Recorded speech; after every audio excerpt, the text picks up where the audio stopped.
quarterback argument and debate and discussion and all of that, at least for today here with you and I, is the opposite of what you just said, because I think, and that's the other reason why this decision was very sound, if you're a Manziel fan, and you and I touched on this a bit Monday when we talked about this, which is the Browns and many fans, not just a few, the majority of the fans feel that the Browns are still right there in playoff contention.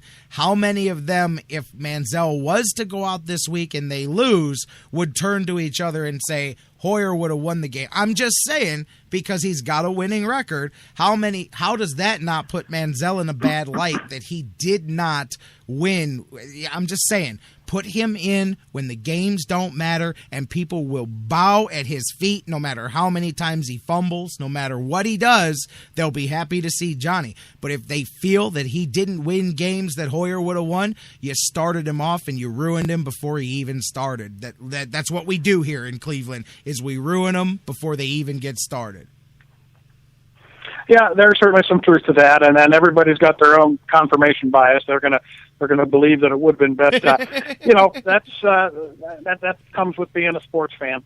Gotta love it. I think that there's probably less for Pettine to lose by doing what he did, because, like you say, had Manziel gone out there and lost what might have been perceived as a winnable game with an experienced veteran quarterback, no matter how talented or untalented he is, then he would have really been, coming in for some criticism, saying that we frittered away a playoff possibility, and how often do those come around in this town? Not the fans, Dan, not the media. I'm not even talking about either of those groups. I'm talking about the players in his locker room. That's the ones that I'm talking about with this feeling right here. That's why this decision was made. He checked with his locker room. He polled his veterans. That locker room still believes in this man. I was telling somebody before the show, I don't care what fan can quote me his stats or the offensive production or whatever. For whatever reason, that locker room loves Brian Hoyer as their leader and their quarterback, and they're going down with the ship with the guy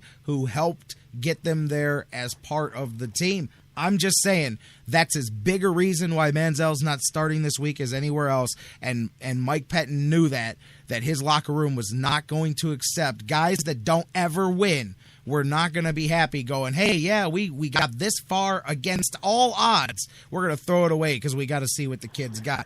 I'm sorry, Joe Thomas isn't buying that. Those guys are not buying that after what they've gone through and what they've done just this season, not to stink with it. Geez, this season in normal Browns years, they'd have 2 wins in normal Browns seasons with all the crap that they've dealt with this year.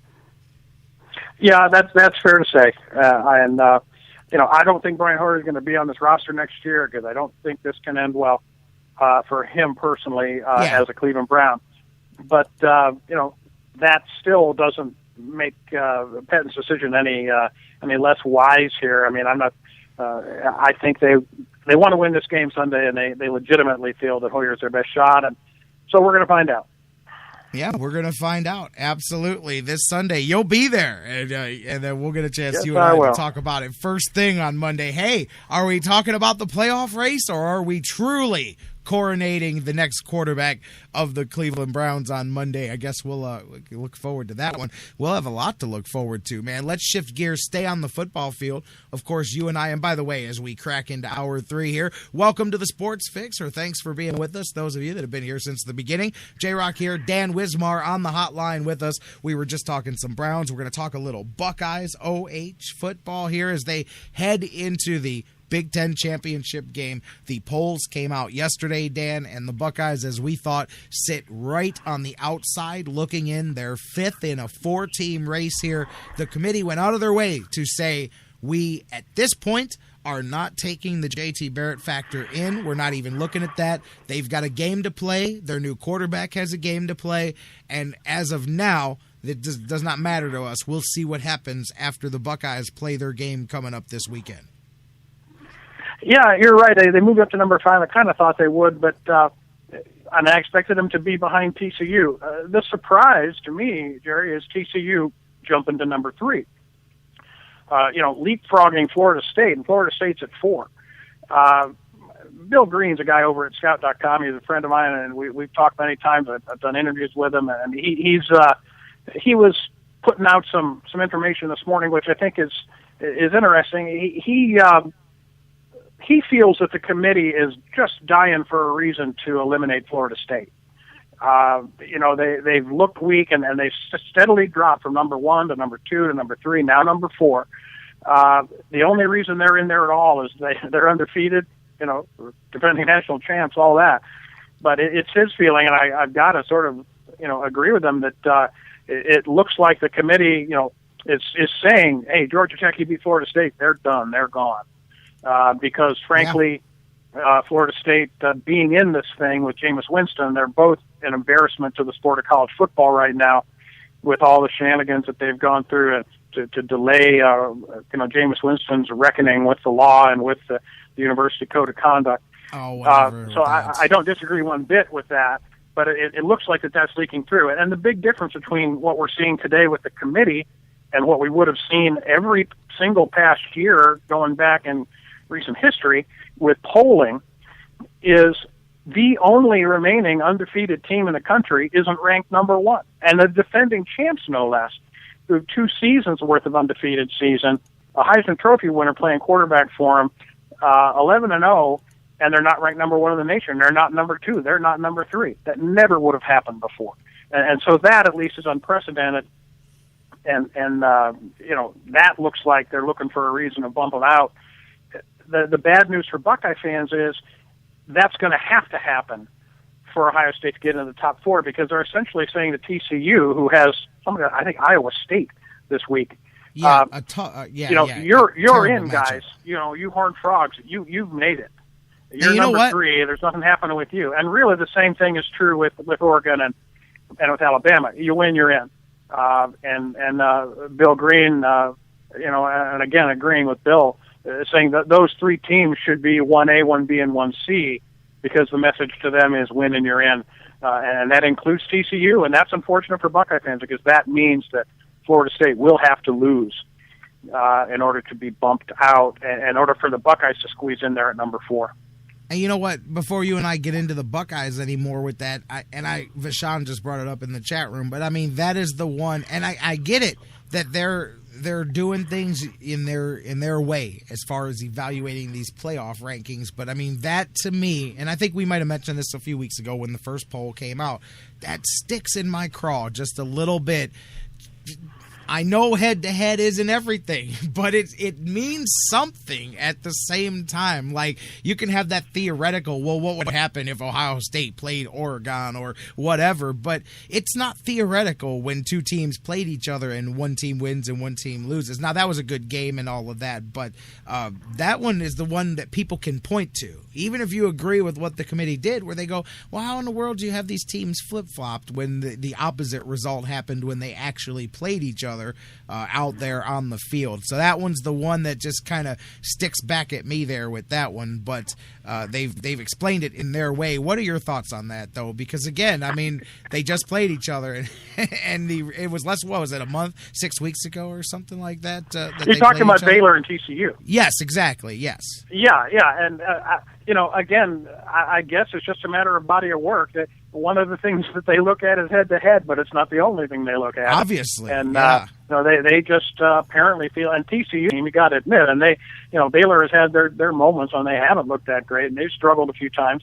But yeah, and they overcame a 2-touchdown deficit to TCU. I watched that football game. TCU was up 2 touchdowns in the fourth quarter, and ended up losing at 61-58.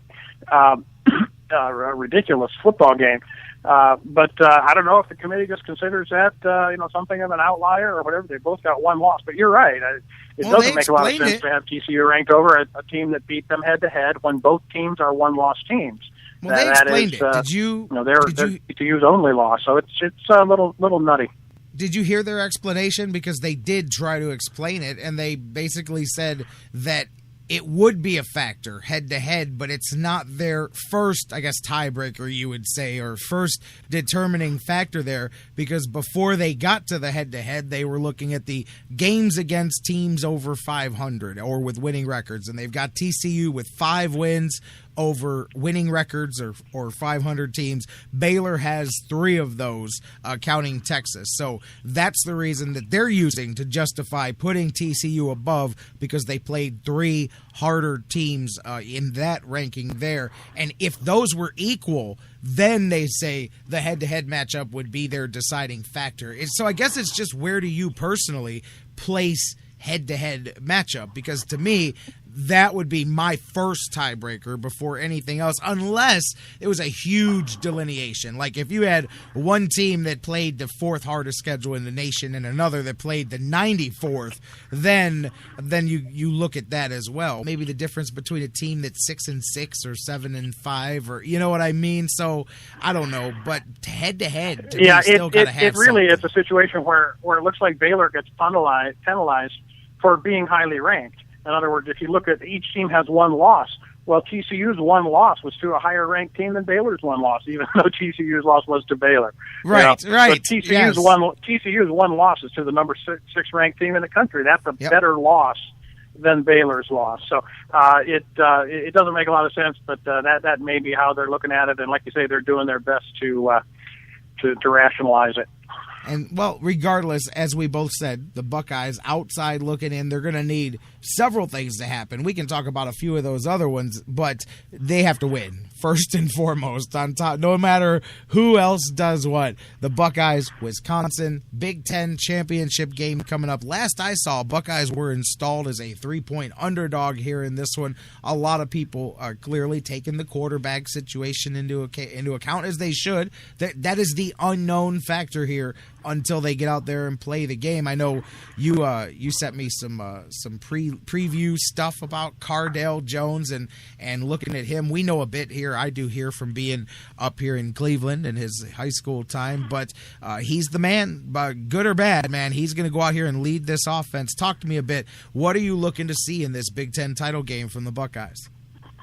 Well, first of all, I think people who've only ever seen Cardale run the ball, and there's been some spectacular highlights out there of him running the ball, the hurdling tacklers, etc.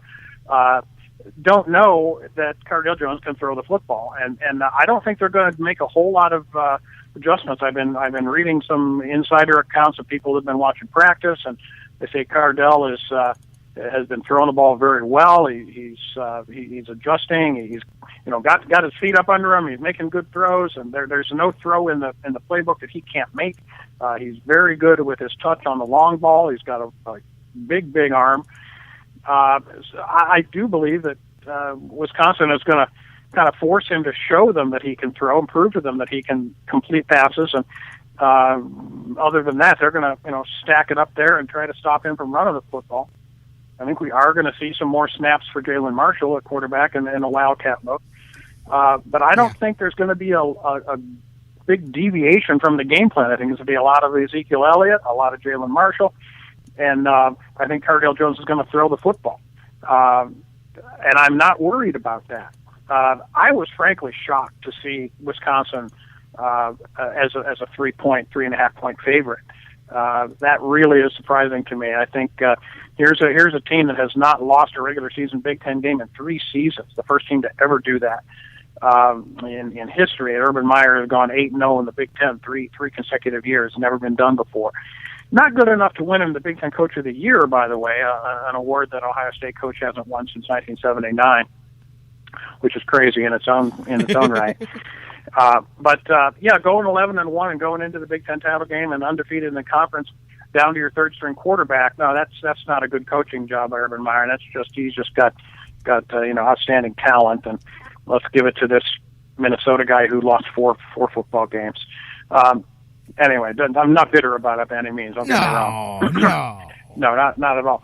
But I just think Jones is going to surprise people. I think people are saying, well, this is third string quarterback. Well, he's played a lot. People that might forget that in August of this year, when Braxton Miller went down, Cardale Jones was the starter and the presumed starter for the season. And he's gotten some pretty significant playing time in some games this year. So it's not like he's taken the field for the first time. He's a confident guy. He's an upperclassman. And I think he will surprise some people when they see how smoothly this offense runs with him under center. I mean, clearly you can see the reaction to people. I mean, I'm sitting here now. I'm curious what Cardale does as well, but people are just. I mean, you think it's going to be completely different, and I don't. This is not the old. This is not a running quarterback.